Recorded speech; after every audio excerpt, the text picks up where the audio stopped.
Hope polytechnic institute কর্তৃক আয়োজিত online ক্লাসে সকলকে হোপ পলিটেকনিক ইনস্টিটিউট খুলনার পক্ষ থেকে আন্তরিক শুভেচ্ছা এবং অভিনন্দন। মহান সৃষ্টিকর্তাকে ধন্যবাদ জানাতে চাই সর্বপ্রথম, কারণ এই করোনা ভাইরাসের ভিতর থেকেও আমাদেরকে রক্ষা করেছেন।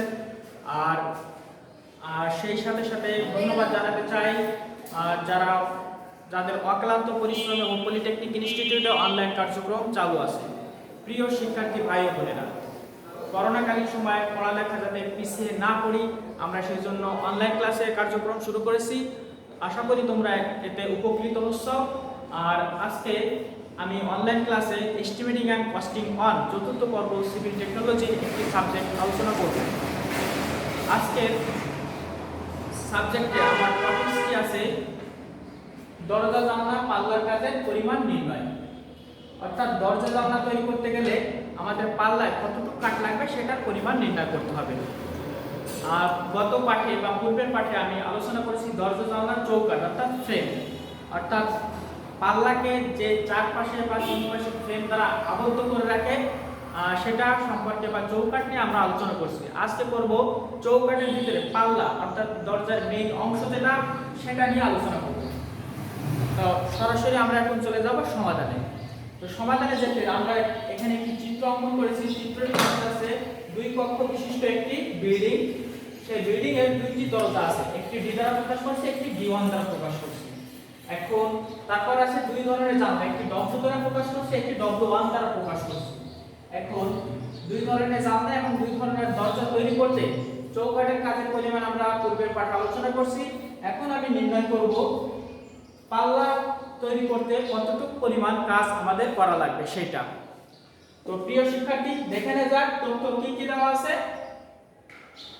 আর ডি অর্থাৎ দরজা অর সাইজ দেওয়া আছে। প্রথম যেটা 120 গুণ 210, অর্থাৎ এখান থেকে এই পাটটা 120 এবং 210 হচ্ছে ফ্লোর থেকে শুরু করে উপরের দিক পর্যন্ত, অর্থাৎ দরজার হাইট যেটা সেটা 210 সেন্টিমিটার।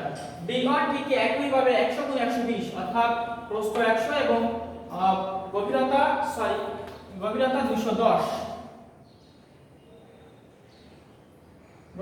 210 সেন্টিমিটার। সব ধরনের দরজার গভীরতা 210 সেন্টিমিটার বা উচ্চতা 210 সেন্টিমিটার হয়ে থাকে এবং প্রস্থে সেটা কম বেশি হয়ে থাকে। W1 180 গুণ 120, W 180 গুণ 120, W1 120 গুণ 120 সেন্টিমিটার এবং দরজায় যে চৌকাঠ ব্যবহার করা হয়েছিল সেটা 8 সেন্টিমিটার গুণ 10 সেন্টিমিটার এবং রিবেট 1.5 সেন্টিমিটার। পূর্বের পাঠ থেকে আজকে আমরা একটি নতুন তথ্য দেখতেছি, সেটা কি আমাদের রিবেট। রিবেটটা কি সেটা আগে আমরা একটু আলোচনা করি।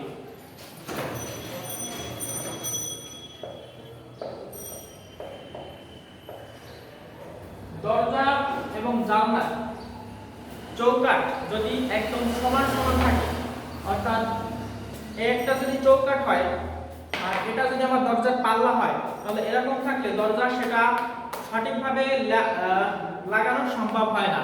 অর্থাৎ দরজায় চৌকাঠে এক ধরনের খাস কাটা অংশ থাকে, সেটাকে বলা হয় আমাদের রিবেট। অর্থাৎ কিছুটা এই যে দূরত্বটুকু, এই যে দূরত্ব, এটা হচ্ছে আমাদের রিবেট। অর্থাৎ দরজার পাল্লা এপাশ থেকে এসে এভাবে আমাদের মিলে যায়। অর্থাৎ দরজার পাল্লার সাথে চৌকাঠ সুন্দরভাবে সুসজ্জিতভাবে সুশৃঙ্খলভাবে মিলানোর জন্য রিবেট তৈরি করা হয়ে থাকে। অর্থাৎ এইখানে আমাদের ক্যালকুলেটরটি যদি একটি দরজার পাল্লা ধরে নেই, তাহলে লাল দাগটার উপরে যে অংশটুকু আমাদের ভর করে সেটি হচ্ছে রিবেট।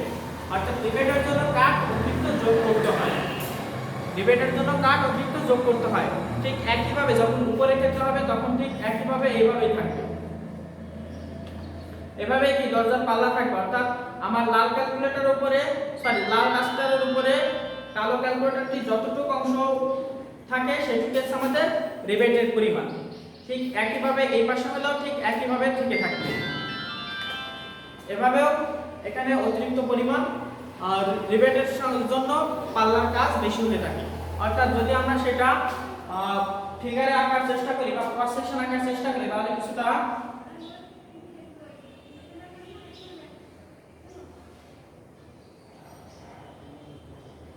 অর্থাৎ দরজা চৌকাঠে এই যে এই অংশটুকু আছে সাধারণত রিবেট হয়ে থাকে, অর্থাৎ 1.5 সেন্টিমিটার।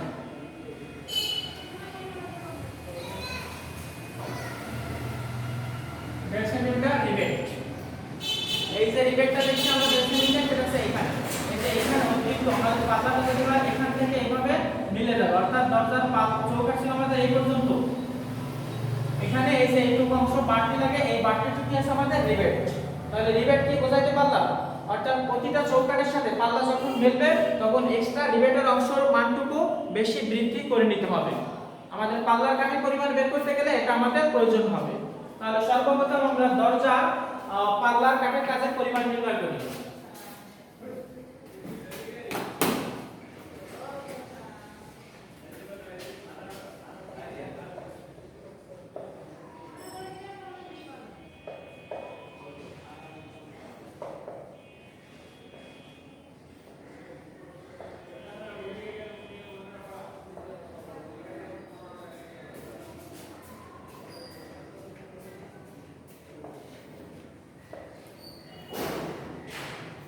দরজার পাল্লার কাঠের পরিমাণ, তাহলে দরজার এখানে কি কি আছে, দরজা আছে দুই রকমের দরজা, একটা ডি একটা ডি1। তাহলে ডি এর আমরা আগে মাপটা দেখি।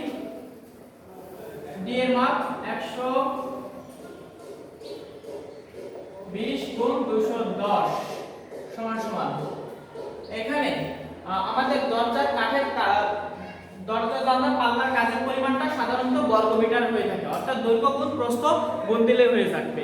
কারণ এখানে আমাদের পুরুত্ব লাগবে না, কারণ কি পুরুত্ব বাজারে বিভিন্ন আকারের দেওয়া থাকে। যদি আমাদের উল্লেখ করে দেয় 2.5 সেন্টিমিটার পুরুত্ব কি 5 সেন্টিমিটার পুরুত্ব, সাধারণত 5 সেন্টিমিটার না 2.5 সেন্টিমিটার না 3 সেন্টিমিটার এরকম কোয়ালিটির হয়ে থাকে। তাহলে আমাদের কি করা লাগবে, আমাদের লাগবে শুধুমাত্র দরজার হাইটটা এবং প্রস্থটা, আমাদের পুরুত্ব লাগবে না। অর্থাৎ আমাদের এখানে পাল্লার কাঠের কাজের পরিমাণ নির্ণয় করতে গেলে সূত্র আছে আমাদের n গুণ l গুণ h কিংবা b, যে কোনোটা দিলেই হবে, তবে n l h দেওয়া ভালো। এবার এখানে আমাদের d এর সংখ্যা কয়টি আছে একটু খেয়াল করি সবাই। d সমান সমান আমাদের d সাইজের দরজা আছে কয়টি, মাত্র একটি দরজা আছে। d এর দরজা আছে আমাদের মাত্র একটি। এবার l বলতে কি আমাদের দরজার আড়াআড়ি যে মাপ, অর্থাৎ 120, অর্থাৎ এটা যদি আমরা একটা দরজা ধরি,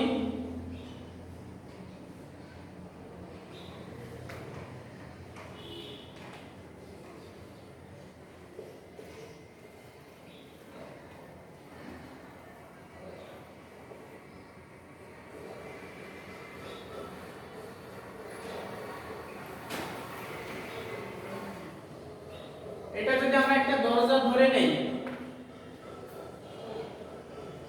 এই দরজা এখান থেকে এই পর্যন্ত 120, এখান থেকে এই পর্যন্ত আছে আমাদের 210,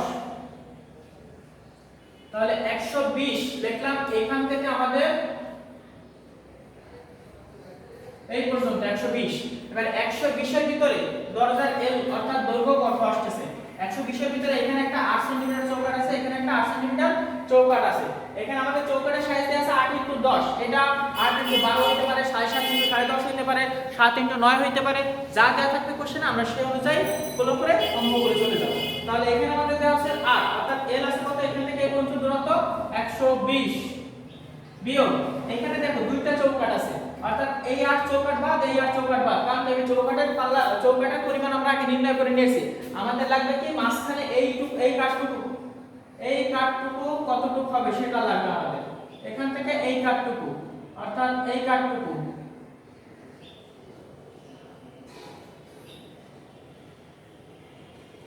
দাগটা, এই কাঠটুকুর পরিমাণ আমাদের নির্ণয় করা লাগবে। তাহলে দুইটা চৌকাঠ বাদ 2 × 8 যোগ এইখানে আমাদের এই চৌকাঠের সাথে দরজা মিলাইতে গেলে আমাদের কি একটা রিবেট লাগবে, অর্থাৎ কি এই যে এই পরিমাণ, এই যে বারটি এখানে আমাদের ছিল কি 1.5 সেন্টিমিটার পরিমাণ রিবেট, অর্থাৎ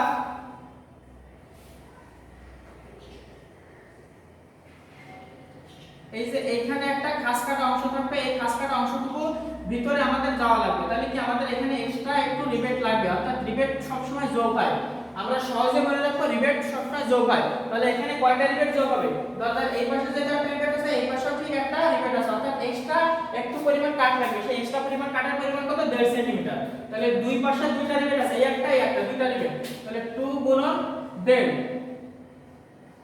তাহলে এটা করলে কি হয়, 120 থেকে 8 × 16 বাদ থাকে আমাদের 104 আর 1.5 যোগ, অর্থাৎ রিবেট সবসময় যোগ হয় দরজার পাল্লার কাট নির্ণয় করতে গেলে বা জানলার পাল্লার কাট নির্ণয় করতে গেলে। তাহলে 120 থেকে 16 বাদ দিলে পাই 104 আর 104 এর সাথে 3 যোগ করলে পাই 107 centimetre, 107 centimetre, that means 1.07 metre. এবার একই ক্ষেত্রে h নির্ণয় করব। এখন দেখা যাক h কি হচ্ছে আমাদের, h এখান থেকে শুরু করে এই পর্যন্ত 210। এবার দরজা সাধারণত নিচে কোনো চৌকাঠ থাকে না, আর নিচে যদি চৌকাঠ থাকে দরজা, তাহলে আমাদের চলাচল করতে গেলে সেটা পায়ে বাঁধবে, হুঁচটকে পড়ে যেতে হবে।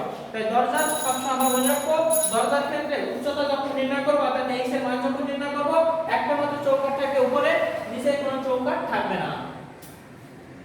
প্রিয় শিক্ষার্থী, তাহলে দেখা যাচ্ছে কি আমাদের 210 আছে টোটাল উচ্চতা,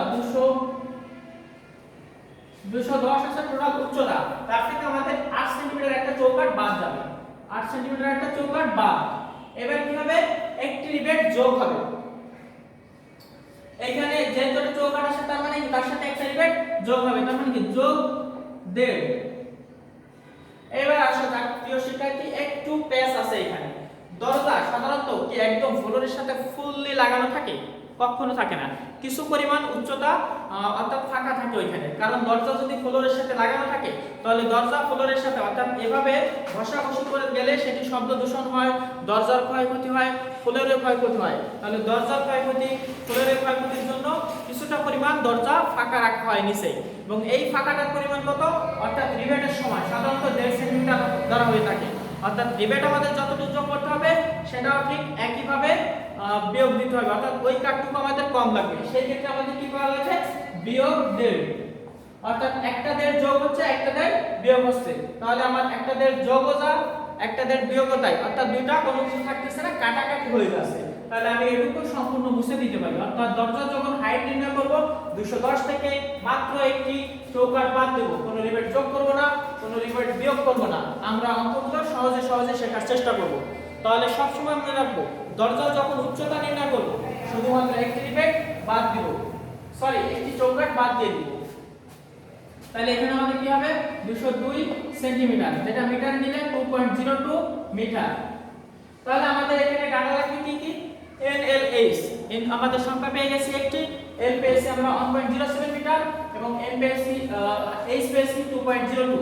তাহলে সংখ্যা 1 n 1.07 মিটার ইনটু 2.02।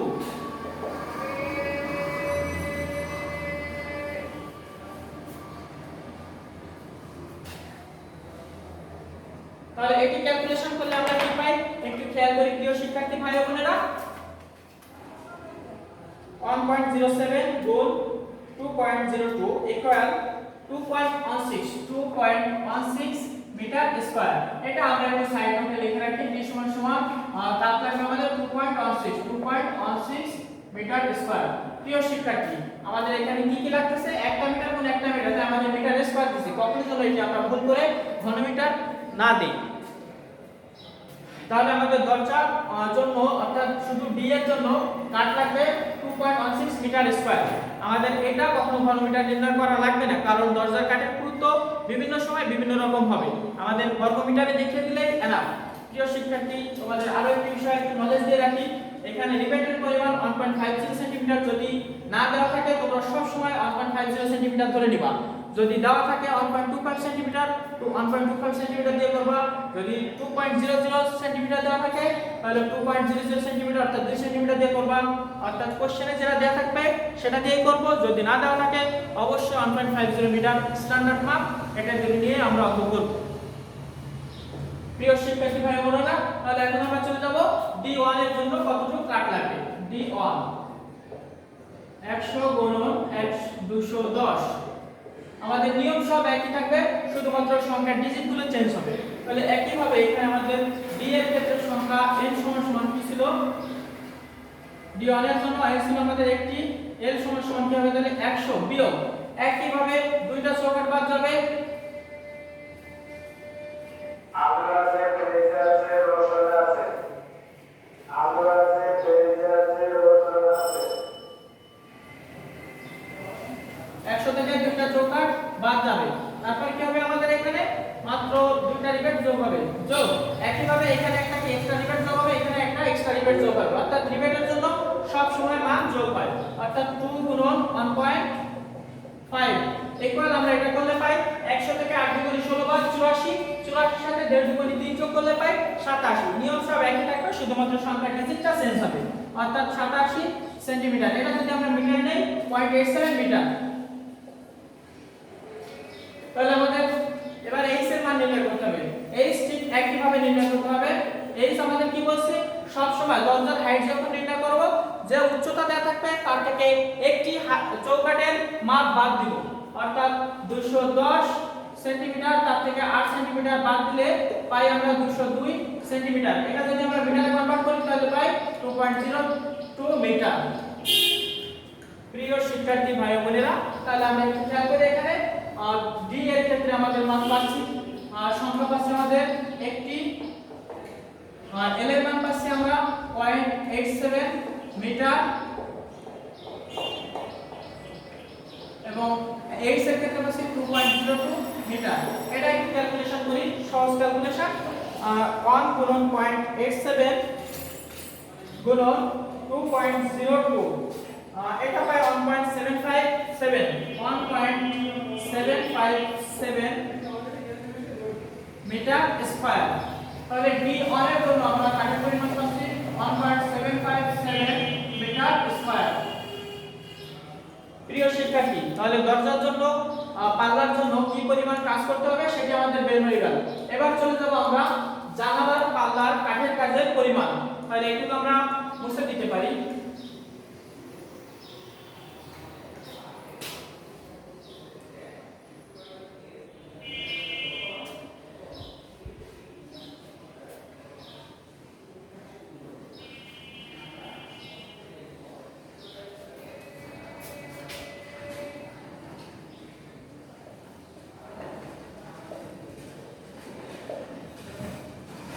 জানালা এখানে আছে আমাদের প্রিয় শিক্ষার্থী, তাহলে দুই প্রকার, ডব্লিউ এবং ডব্লিউ1। তাহলে সর্বপ্রথম আমরা ডব্লিউ নির্ণয় করি।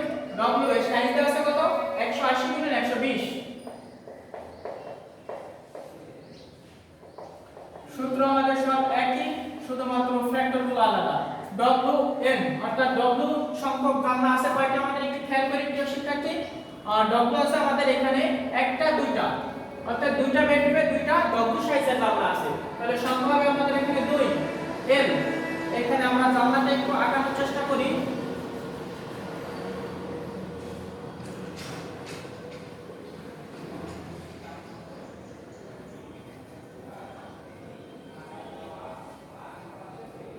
প্রিয় শিক্ষার্থী, তোমরা একটু খেয়াল করে থাকো চিত্রটা দিকে।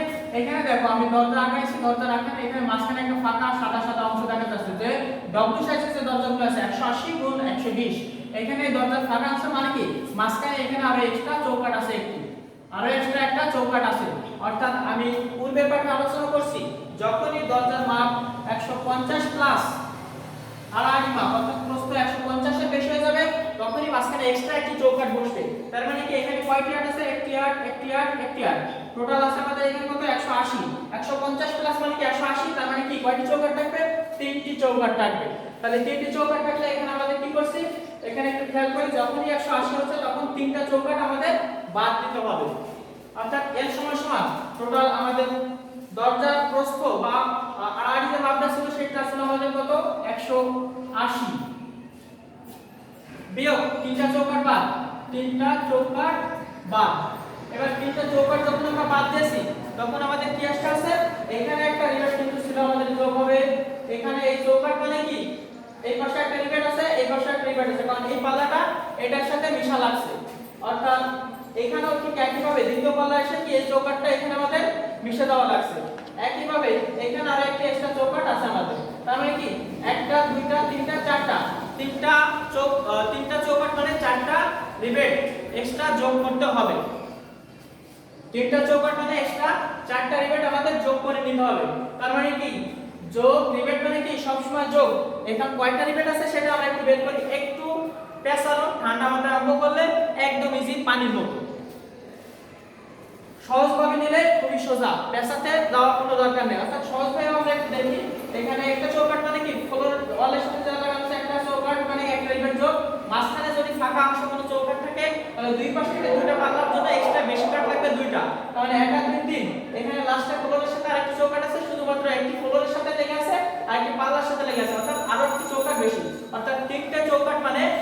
চারটা রিবেট যোগ হবে।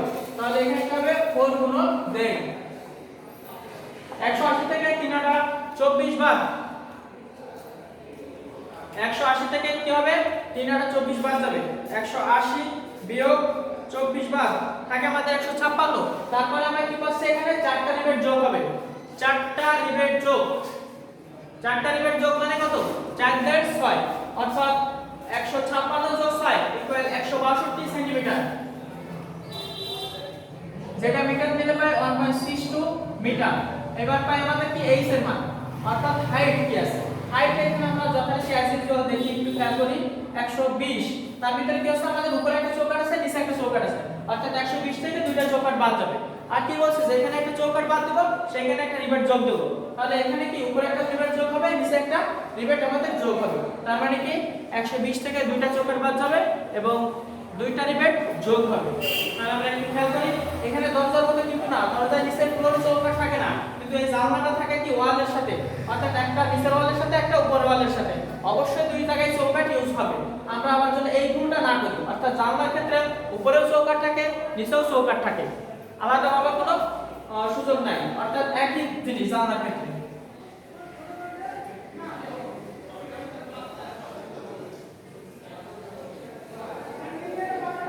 প্রিয় শিক্ষার্থী, তাহলে একটু খেয়াল করি এইচ থেকে আমাদের এইচ ছিল আমাদের 120, তার থেকে দুইটা চৌকাঠ বাদ, উপরে একটি চৌকাঠ বাদ নিচে একটি চৌকাঠ বাদ। আবার কি হয়েছে আমার এখানে একটা রিবেট যোগ হয়েছে এখানে একটা রিবেট যোগ হয়েছে, রিবেট যোগ হওয়া মানে কি এক্সট্রা একটু পাল্লাটা বেশি লাগবে। তাহলে এখানে কি আসে আমাদের 120 থেকে 16 বাদ দিলে 104, 104 এর সাথে 1.5 যোগ করলে পাই 100, 1.5 ইনটু 2 যোগ করলে পাই 107 সেন্টিমিটার, এটা মিটার নিলে পাই 1.07 মিটার। প্রিয় শিক্ষার্থী, তাহলে আমাদের ডাটা পেয়ে গেছি, সংখ্যা ছিল আমাদের 2, এল এর মান ছিল আমাদের 1.62 এবং উচ্চতা ছিল আমাদের 1.07। তাহলে এটা ক্যালকুলেশন করলে কি পাই 2 গুণন 1.62 ইনটু 1.07 3.47 মিটার স্কয়ার। তাহলে আমাদের W এর জন্য পাল্লা কাট লাগবে 3.467 মিটার স্কয়ার। বাকি আছে আমাদের কি W1 সাইজের জানলা। তাহলে W1 সাইজের জানলার জন্য আমাদের কাঠের পরিমাণ লাগবে, একটু খেয়াল করি প্রিয় শিক্ষার্থী। W ইকুয়াল 120 গুণন 120 দিয়েছি আমি যেহেতু, তাহলে আমাদের এখানে ঠিক একইভাবে n গুণ l গুণ h, এখানে n গুণ l গুণ h না বলে n গুণ b গুণ h বললেও ভুল হবে না। তুমি যেটা দিয়ে লেখো না কেন n গুণ l গুণ h, n গুণ b গুণ h, n গুণ b গুণ t এরকম লিখলেও কোনো ভুল হবে না। তুমি যেটা লিখবা সেটাই আগমনটা প্রথম থেকে শেষ পর্যন্ত ঠিকঠাক একইভাবে লিখে যাবা। তাহলে এখানে আমাদের সংখ্যা n সমান সমান W1 সাইজের জানলা আছে কয়টি, সবগুলো যেহেতু এক সাইজ, একটি দুইটি তিনটি চারটি, চারটি আছে আমাদের W এর সাইজ, W1 সাইজ। এবার একটু খেয়াল করি, দেখেন এখানে আমাদের ফাঁকা মাঝখানে ভিতরে কোনো ফাঁকা অংশ নাই, মানে কি মাঝখানে কোনো চৌকাঠ নাই, এটাও নাই এটাও নাই, তার মানে আমাদের জানলাটি হবে কি ঠিক একইভাবে মাঝখানে কিন্তু আমি কোনো চৌকাঠ দেই নাই, অর্থাৎ এদিকেও 120 এদিকেও 120, উপর থেকে দুইটা চৌকাঠ বাদ নিচ থেকে দুইটা চৌকাঠ বাদ, অর্থাৎ এর ভিতরে আছে কি দুইটা চৌকাঠ আর এর ভিতরেও আছে দুইটা চৌকাঠ, একটা একটা একটা একটা, অর্থাৎ 120 l সমান সমান 120 বিয়োগ দুইটা চৌকাঠ যোগ দুইটা চৌকাঠ বাদ যাবে তখন দুইটা রিবেট যোগ হবে, তার মানে 2 গুণন 1.5, অর্থাৎ 120 থেকে 16 বাদ দিলে 104, তার সাথে 3 যোগ করলে 107 সেন্টিমিটার, এটা মিটার নিলে 1.07 মিটার। ঠিক একইভাবে h এর ক্ষেত্রে যেহেতু উপরে নিচে দুইটা চৌকাঠ আছে, তাহলে h সমান সমান আমরা কি পাবো 120 বিয়োগ 2 গুণন 8 যোগ 2 গুণন 1.5, এটা ঠিক একই ক্যালকুলেশন, মানে কি 1.07 মিটার একবারে লিখে দিলাম আমরা।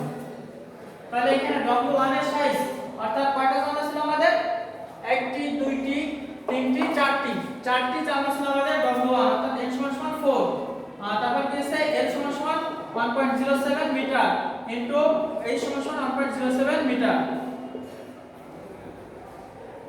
তাহলে এটা করলে কি হয় 4 গুণ 1.07 গুণ 1.07 ইকুয়াল পাই 4.57 মিটার স্কয়ার, 4.579 মিটার স্কয়ার। এখানে তাহলে W1 আমরা কি পেলাম 4.579 মিটার স্কয়ার। প্রিয় শিক্ষার্থী, আমাদের দরজা জানলা পাল্লার কাজের পরিমাণ বের হয়ে গেছে। এখন এগুলো আমরা সম্পূর্ণ যোগ দেব।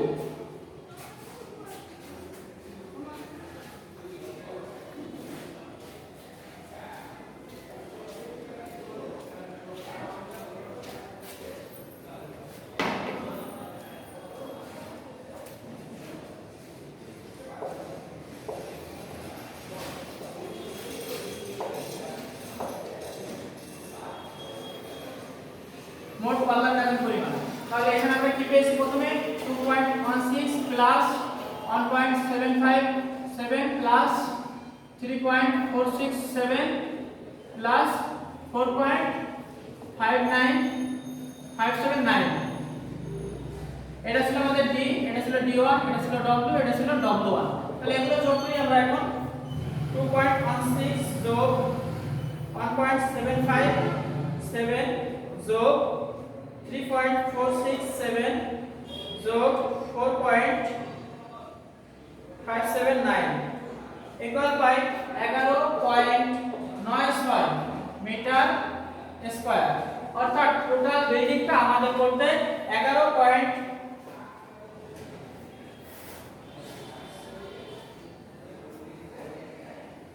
টোটাল বিল্ডিংটা করতে টোটাল এই বিল্ডিং এ যে জানলা দরজাগুলো আছে সেগুলোর পাল্লা তৈরি করতে আমাদের 11.96 মিটার স্কয়ার কাঠের প্রয়োজন হবে। এখন এটা পুরো যা রুচির উপরে ডিপেন্ড করবে। কেউ যদি 2.5 সেন্টিমিটার পুরো কাঠ ব্যবহার করে, কেউ যদি 3 সেন্টিমিটার পুরো কাঠ ব্যবহার করে, সেটা আলাদা ব্যাপার।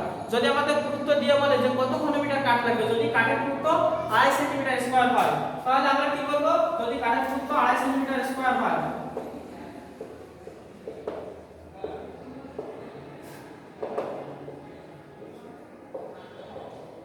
তাহলে কাঠের কাজ, কাঠের পরিমাণ অর্থাৎ 11.96 গুণ 2.5, এটা সেন্টিমিটার থেকে মিটার নিতে গেলে 100 দ্বারা কি করা লাগে? গুণ করা লাগে। দিলে আমাদের কি, এটা ছিল আমাদের মিটার স্কয়ার, এটা আছে মিটার। 2.5 ভাগ 100, 11.96 গুণ 0.025 গুণ 11।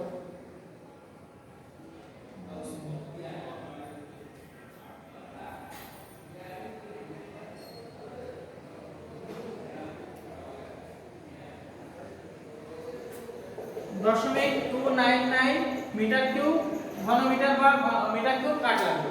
যদি আমাদের পুরুত্ব গুণ দিয়ে বলে যে আমাদের মোট কত কাঠ লাগবে, সেক্ষেত্রে আমরা সেইটা, কিন্তু আমাদের অ্যানসার টোটালি আমাদের ছিল আমাদের এই পর্যন্ত। এবার যদি বলে 5টা, এরকম 5টা বিল্ডিং তৈরি করতে কতটুকু কাঠ লাগবে, তাহলে 5 গুণ দেব। অর্থাৎ ঘাবড়ানোর কিছু নাই, তোমরা তোমাদের নিয়ম অনুযায়ী অঙ্ক শেষ করে আসবা, কোনো সমস্যা নাই। অঙ্ক নিয়ম ঠিক থাকলে, ক্যালকুলেশন ঠিক থাকলে অবশ্যই তোমার অঙ্ক সঠিক এবং তুমি মার্ক পাবে। আর প্রিয় শিক্ষার্থী, পূর্বের পাঠে আমরা চৌকাঠের পরিমাণ এবং আজকের পাঠে আমরা পাল্লার কাঠের পরিমাণ নির্ণয় করলাম। এরকম একটি অঙ্ক সাধারণত এস্টিমেটিং এন্ড কস্টিং মানের ফাইনাল পরীক্ষায় রচনামূলকে থাকে এবং সংক্ষিপ্ত অনেক সময় দেখা যায়। তবে তোমরা এই নিয়মের যত ম্যাথ আছে 6ষ্ঠ অধ্যায়ের বইয়ের সব ম্যাথগুলো প্র্যাকটিস করবা। আশা করি কোনটায় সমস্যা থাকবে না। যদি থেকে যায় তাহলে আমাকে অবশ্যই নক দেবা, তোমরা অবশ্যই তার সলিউশন পাবা। প্রিয় শিক্ষার্থী, সকলের উদ্দেশ্যে আবারও বলি, সবাই ভালো থাকো, সুস্থ থাকো। আজকের পাঠ এখানেই সমাপ্ত ঘোষণা করা হলো।